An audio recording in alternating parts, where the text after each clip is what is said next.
Phone tapping కేసులో SIT ముందు విచారణకు హాజరయ్యారు ఎస్ఐబి మాజీ చీఫ్ ప్రభాకర్ రావు. 4వ సారి ప్రభాకర్ రావును ప్రశ్నిస్తోంది. నిన్న ప్రణీత్ రావును 8 గంటల పాటు ప్రశ్నించింది. ఆయన ఇచ్చిన సమాచారంతో పాటు సాక్షుల స్టేట్మెంట్ ఆధారంగా కీలక సమాచారం రాబట్టే ప్రయత్నం చేస్తోంది సిట్.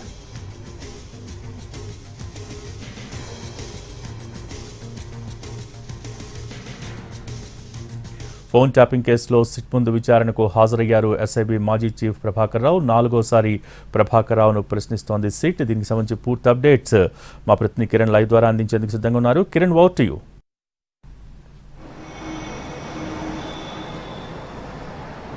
భోగి 2 నిమిషాల క్రితమే ఎస్ఐబి మాజీ చీఫ్ ప్రభాకర్ రావు సిట్ ఎదుట విచారణకు హాజరయ్యారు.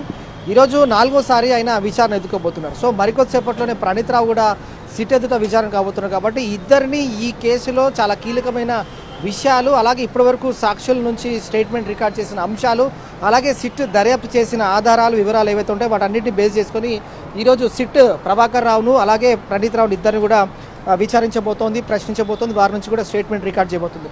సో ఇప్పటివరకు పరిశీలిస్తే కూడా విచారణ అధికారి సిట్ ఏసీపీ ఎవరైతే ఉన్నారో వెంకటగిరి 2 నిమిషాల క్రితం జూబ్లీహిల్స్ పోలీస్ స్టేషన్ చేరుకున్నారు. మరికొద్దిసేపట్లో కూడా DCP west zone Vijay Kumar గారు రాబోతున్నారు. సో రివ్యూ కమిటీ సభ్యులుగా ఉన్న హోంశాఖ మాజీ సెక్రటరీ, ప్రస్తుత డీజీపీ జితేందర్, ఇంటెలిజెన్స్ మాజీ చీఫ్ అనిల్ కుమార్ ఇచ్చిన వివరాలు సేకరించారు సిట్ అధికారులు. ఫోన్ ట్యాపింగ్ కేసులో రివ్యూ కమిటీ నుంచి కూడా వివరాలు, ఆధారాలు కూడా సేకరించారు. సో ఫోన్ ట్యాపింగ్ కోసం టెలికాం సర్వీసెస్కి పంపిన నెంబర్లు ఏవైతే ఉంటాయో వాటిపైన కూడా ఆరా తీశారు సిట్ అధికారులు.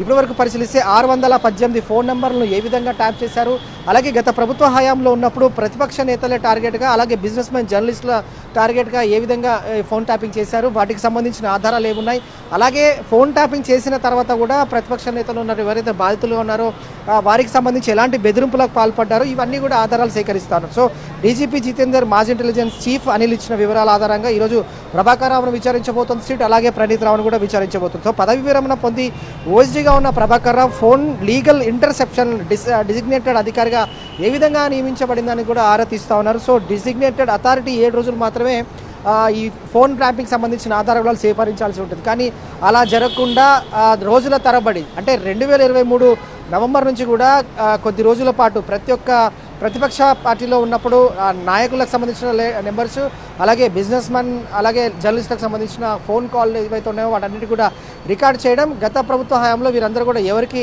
పంపించడం జరిగింది, ఎవరికి అనుసాయిగల్లో వీటన్నిటి కూడా ఫోన్ ట్యాపింగ్ పాల్పడ్డారు, అలాగే వీటిని ఆధారాలు ఎక్కడ కూడా లభించకుండా ఏ విధంగా చెరిపేశారు, ఇవన్నిటిని ప్రస్తుతం అయితే గడిచిన కొద్ది రోజులు సిట్ ఇంటరాగేషన్ చేస్తోంది, ఇన్వెస్టిగేషన్ చేస్తోంది.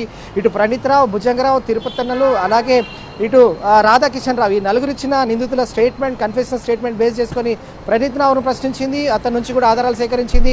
సెల్ ఫోన్స్, అలాగే సాంకేతిక పరిజ్ఞానానికి సంబంధించిన ఆధారాలు కూడా రికవరీ చేసింది. సో ఈరోజు ప్రభాకర్ రావు ఇప్పటి వరకు విచారణలో కూడా తనకు ఏమీ తెలియదంటూ చెప్పుకొచ్చిన ప్రభాకర్ రావు ఈరోజు ఏం చెప్పబోతున్నారు అనేది ఆసక్తి నెలకొంది. ప్రణీత్ రావును, ప్రభాకర్ రావును ఇద్దరిని కూడా ప్రశ్నించినప్పుడు ప్రణీత్ రావు కూడా ఇప్పటివరకు ఇచ్చిన స్టేట్మెంట్, కన్ఫెషన్ స్టేట్మెంట్ కీలకంగా మారింది. కాబట్టి సో ఏది అయినా కూడా ప్రభాకర్ రావు డైరెక్షన్లోనే మేమంతా కూడా ప్రణీత్ రావు టీం చేశామని ఎక్కడైతే వీరు ఆ కన్ఫెషన్ స్టేట్మెంట్ ఇచ్చారో, సో ప్రభాకర్ రావు కూడా తనకి ఏమీ గుర్తు లేదని చెప్పడం, తనకేది తెలియదని చెప్పడం అంటూ ఏదైతే సమాధానాలు దాటవేశారో, సో ఈ రోజు ఆధారాలు ముంచి వారందరినీ కూడా విచారిస్తున్న క్రమంలో చాలా కీలకంగా మారబోతుంది. ఇద్దరు నుంచి కూడా స్టేట్మెంట్ రికార్డ్ చేయబోతుంది Bhogi SIT. Thank you Kiran.